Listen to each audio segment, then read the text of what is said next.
In part 1 we added new wheels and tires for more grip and stability, but that upgrade uncovered a weak spot. More grip is great, unless your steering can't handle it. Time to fix that.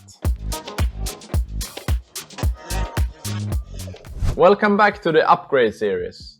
The extra traction from these wheels really pushed the stock steering to its limits. So today we're fixing that with a stronger Emax servo, and while we're at it we will replace the plastic steering links with the metal ones for more precision and durability. As always, we will run incline tests, weight comparisons and check how it drives after the upgrade, so we can actually see if the changes make a real difference or not. Let's get into the install, starting with the servo, then swapping out the steering links. And here we have a Emax kit with steering links. So I can unbox this. Here we have a Emax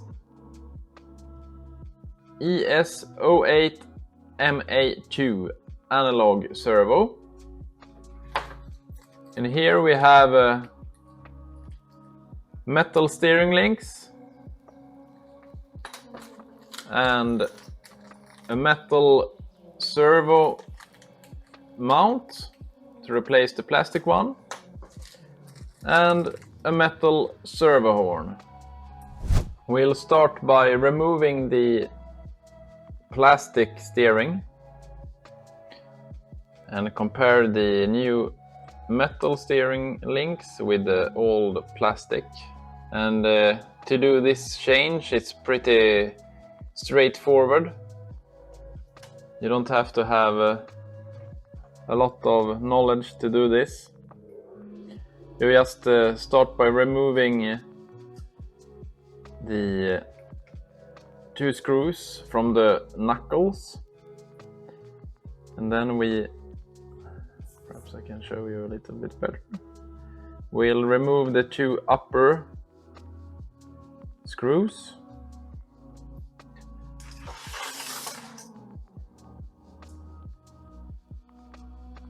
To uncover the servo, or to loosen the servo from the axle, like that. And then you have the servo lead. Just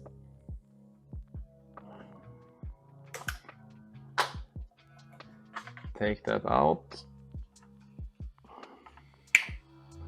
like that, and then we can remove the battery for battery access. And then we have one more screw. That's to remove the upper link. Oh, sorry. To remove the upper link. And then you can just take out the whole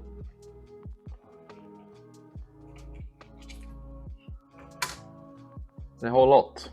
So here we have the old servo, the original AS1 with the plastic steering link. So here you can see it's quite flimsy. So if the tires are bound up, the steering link will bend quite easy. And you also see the servo saver here. Even though I have tightened it as much I can, the spring inside it is very loose, so that's why I'm replacing it.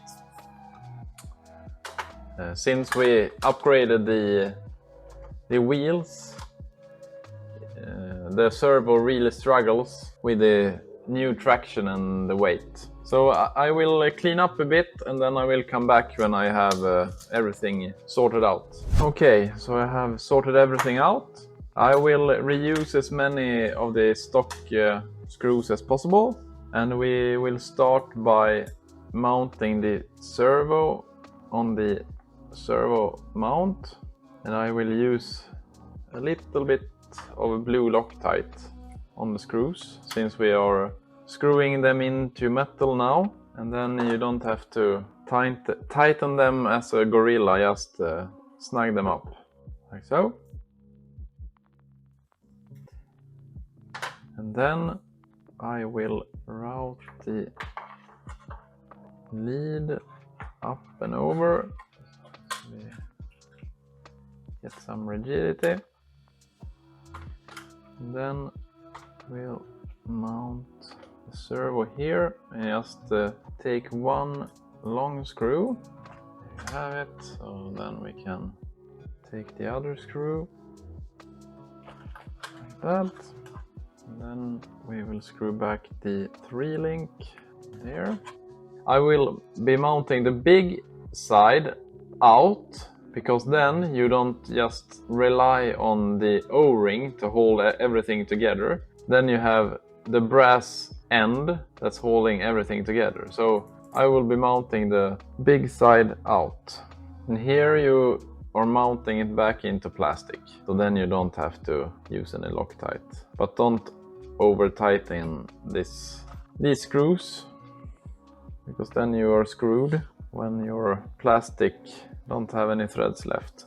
And the same here. The big side of the brass ball is facing from the threaded side, so it helps keep everything together, because otherwise you only rely on a small O-ring to hold everything together. And just like that, we have one thing left. Plug the servo into the steering slot, and then we take the battery, plug it in, start the transmitter and start the car. And now the servo is centered, because otherwise, if you're not plugging in the servo and center it, you connect everything and then you perhaps could have the steering to the right and you don't have any way to center it. So now you connect the servo horn like that, and now we can screw in the last screw. And now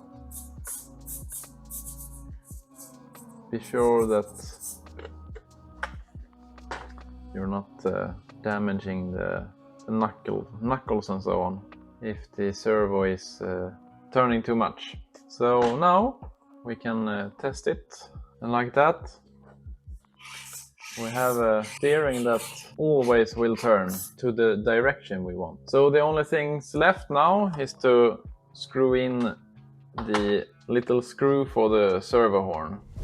Upgrades are in. Time to put them through the tests. We'll start with the incline test, static and moving, and then head out to the trail to see how the stronger steering feels. And we will also do the weight comparison to see if the CG has been affected in some way. Alright, back at the center of gravity testing. We will test the center of gravity now when we have installed the Emax servo with the aluminum steering links. So we'll start at weighing the whole car. So it's 339 grams now. So we have added 10 grams for the whole car. And if we weigh the front axle, it's 187 grams. So if we take 187 divided by 339, we get 55.16% of front weight. So we added 1% roughly, from 54.1 to 55.16 by changing the servo and the steering links. And if we weigh the back of the car, it's 150 grams, so that's the same as before. So we haven't added any weight to the back, just weight of the front axle. So the total weight was 10 grams and the weight on the front axle is 9 grams, because not all of the weight is in front or on, perhaps. It gets a little bit skewed of one gram. dissipated into the car. Yeah, so let's see how the dynamic and static incline tests do now when we have added 1% of front weight. Okay, back to the fun part, the testing. When we left off last time, when we had changed the wheels and tires, we got up 54 degrees and some change. So we're back at it at 54 and some change to see if we can get it up again with the newly installed Emax servo and steering links.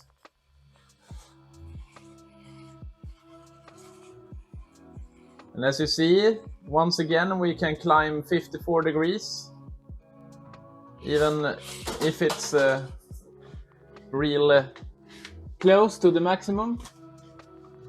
So let's try to change to 54 and 15.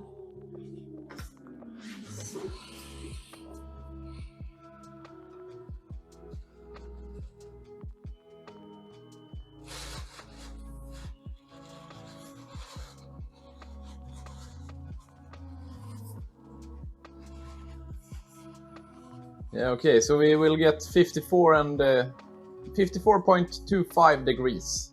I think that is the maximum for right now. So now we will test the static incline and static side hill. Let's change the camera view and I'll be right back. Alright, so we're back at it at the static incline test. And the last time we managed to get 59.4 degrees. So let's see if we can improve that.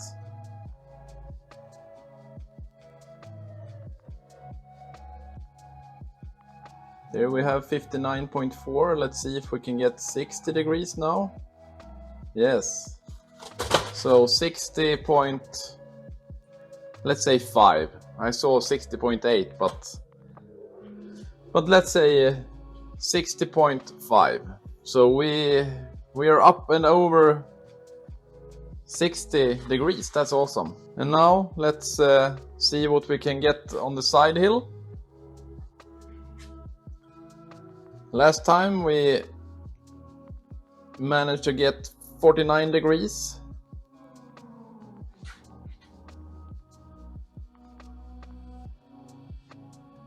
Okay, now we're at 49, 50 degrees, I would say. Let's say 49.8, so we are not exaggerating. Alright, so that's awesome.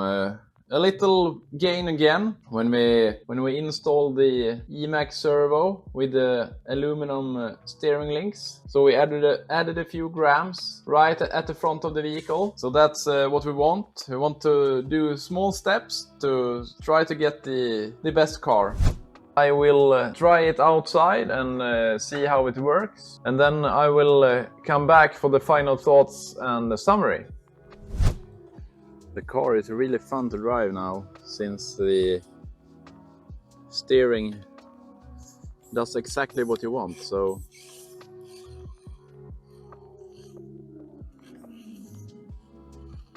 the fun factor really goes up a few notches when you really can maneuver the car where you want it to be.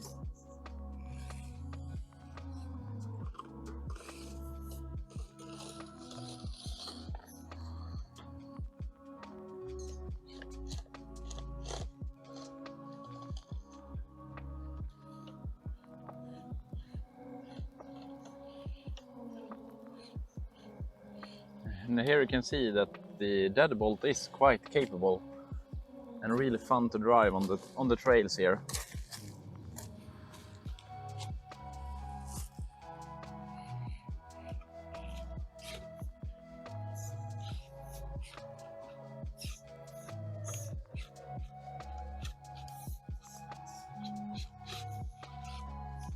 And with the deleted front bumper, it's quite good now when you can departure and the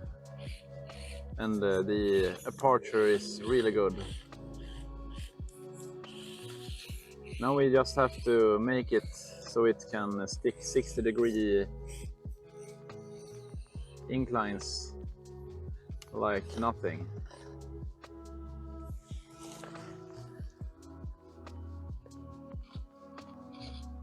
But as you can see, the Swamp Class is quite capable and really grippy on this kind of terrain. The steering does exactly what you want it to do.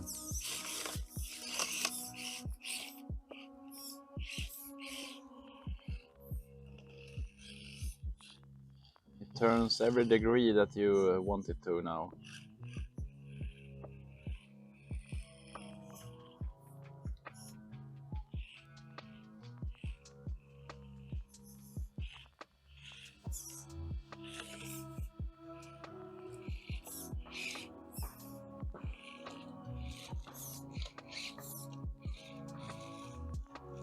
And the servo is quite fast as well.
Here you can see the steering is very precise now with a stronger servo and with the aluminum steering links and the deleted servo saver.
Here you can see the difference between the stock servo and the stock servo saver.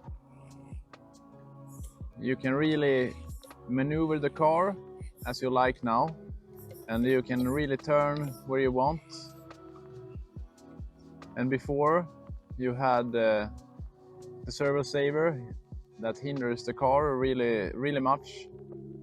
Even if the servo can handle a lot more, you have the servo saver that makes the steering really numb and incapable. But now you have a really fun little rig to drive around with, when you can steer as you want.